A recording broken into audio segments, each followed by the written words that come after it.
प्रज्ञावाणी परिवार में आप सभी का स्वागत है।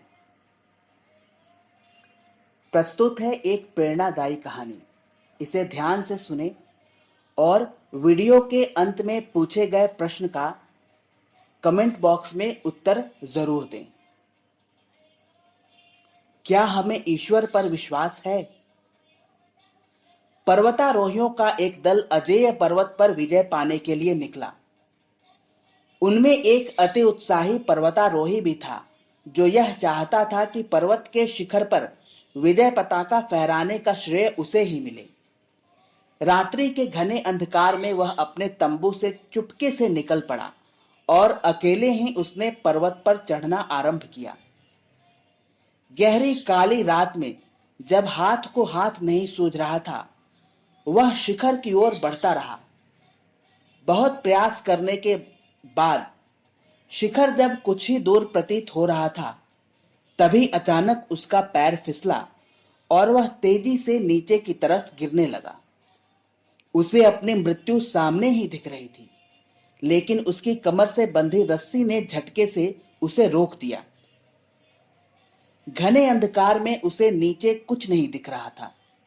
रस्सी को जकड़कर ऊपर पहुंच पाना संभव नहीं था। बचने की कोई सूरत न पाकर वह चिल्लाया, हे ईश्वर, मेरी मदद करो। तभी अचानक एक गंभीर स्वर कहीं से गूंज उठा, तुम मुझसे क्या चाहते हो? पर्वतारोही बोला, हे ईश्वर, मेरी रक्षा करो।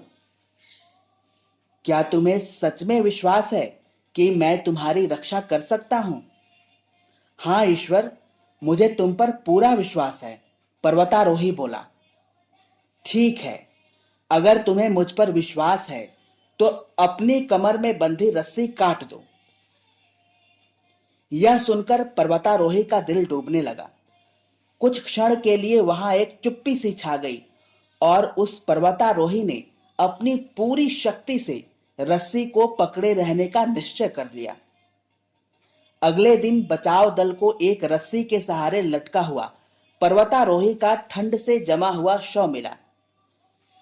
उसके हाथ रस्सी को मजबूती से थामे थे और वह धरती से केवल 10 फुट की ऊंचाई पर था।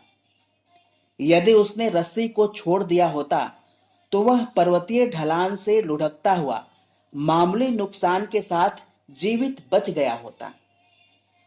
वह ईश्वर की आवाज थी, फिर भी वह उसको समझ नहीं पाया और न ही विश्वास कर पाया। विश्वास हमेशा अंधा होता है। ईश्वर में संपूर्ण आस्था और विश्वास रखना सहज नहीं है। ऐसी दशा में क्या आप अपनी रस्सी छोड़ देते? प्रश्न आपसे है।